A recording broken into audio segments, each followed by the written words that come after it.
Welcome to Trading at the Close. I'm head trader Benjamin Poole with head trader Drew Dosick right here.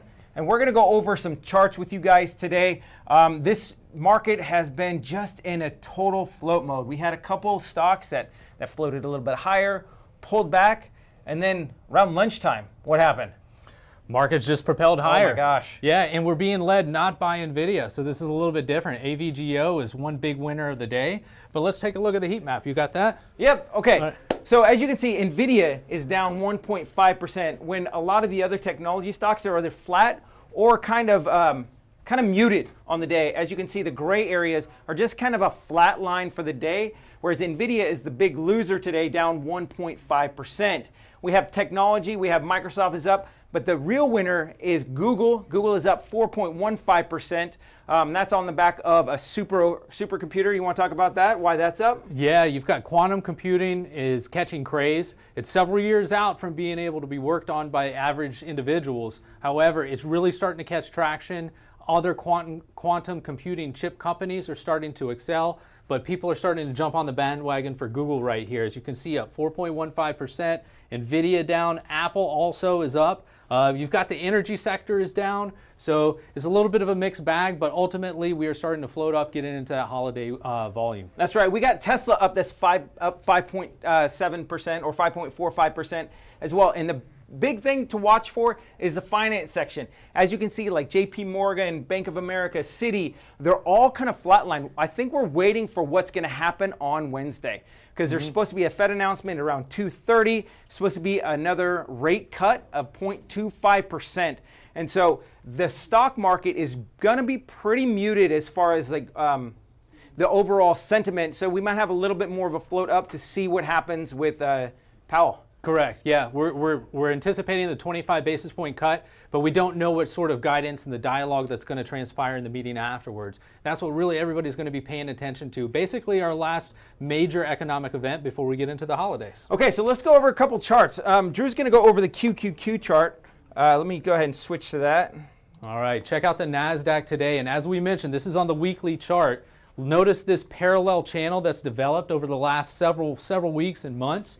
But what are we doing? We find ourselves today right up in the top of it, right here at the top. So you'll notice with this move up, and it's not a gradual move up, it's a nice vertical move up, we will likely start experiencing resistance right in this area. So beware on the coming days. If the tech industry starts selling off a little bit, it would make sense. What would also make sense is a little bit of a move up, and then a potential turnaround, retesting this trend line, and then this is going to be the line in the sand if price does get up above it, because then we have an opportunity to move higher, or if we break it, then we're going to have an opportunity to come down to the lower end of that parallel channel.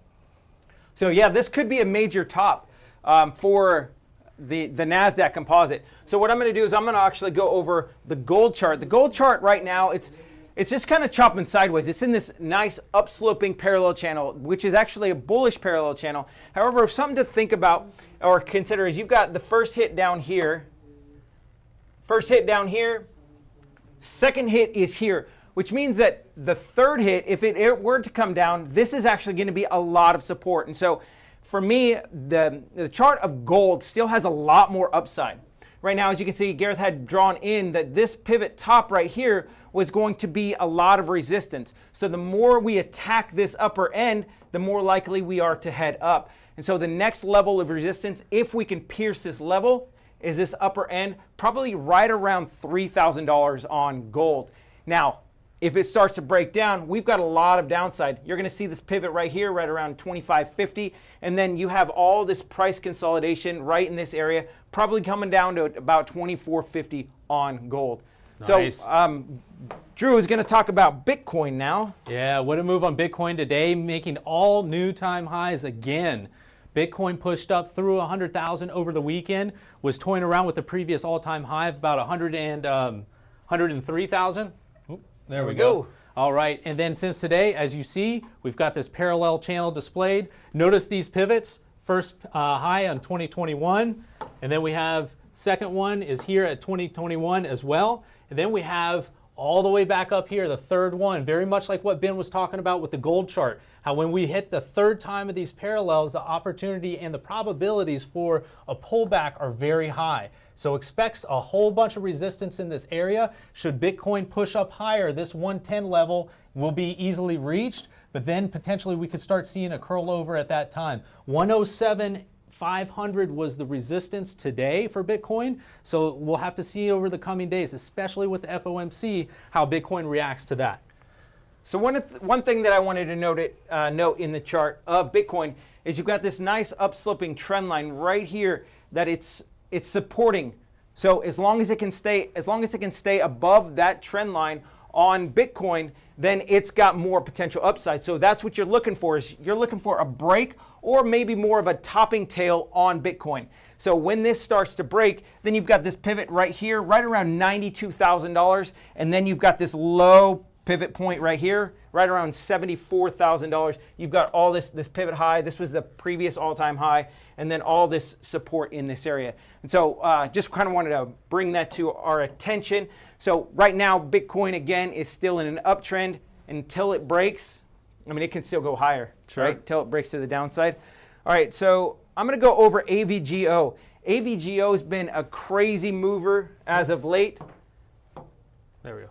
So this is the daily chart of AVGO. It had all this choppiness in here, basically price consolidation until earnings. Earnings report, it is actually up 40% on the back of earnings. So right here, it hit the $250 level. Now this is a key psychological level for AVGO. So we got a little bit of a pullback. If we don't get continual pullback off of that $250 level, it's most likely going up to $275 or even possibly $300. So this is a stock that we're really looking at on a continual basis. If it comes down, a key level is going to be this gap fill right here. So this is around the $225 level. It's going to be provide a pretty nice bounce from there. And then if it does start to sell off even more, you're going to get down to this 180 level. That will be a huge buying opportunity for AVGO. Their earnings weren't actually that great, but what happened was their guidance was absolutely incredible. Mm-hmm. So that's the chart on AVGO. Nice. So the other one that we had was SMCI. Woo. Yeah, kind of a opposite situation here. We have SMCI, as you guys see, made an awesome run up, almost touched $50 right here, but then came right back down. And then news today hit.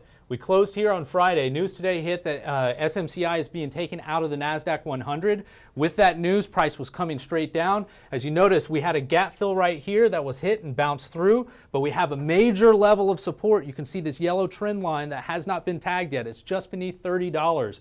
I'm hoping and anticipating SMCI to come down tomorrow, maybe even later this week, pierce this level. This will be a great buying opportunity, likely intraday for day trading, but we have other levels further down here that are going to be great for swing trading because these areas are going to be less risky. Keep in mind, SMCI is not out of the woods yet. They still have not filed their quarterly report for earnings. Once that happens and once they get through the trouble, BDO, their accounting firm, is going to help them release these earnings, and then I think you will start to see a longer-term upswing with SMCI. Until then, very short-term plays to make sure you capitalize on some gains.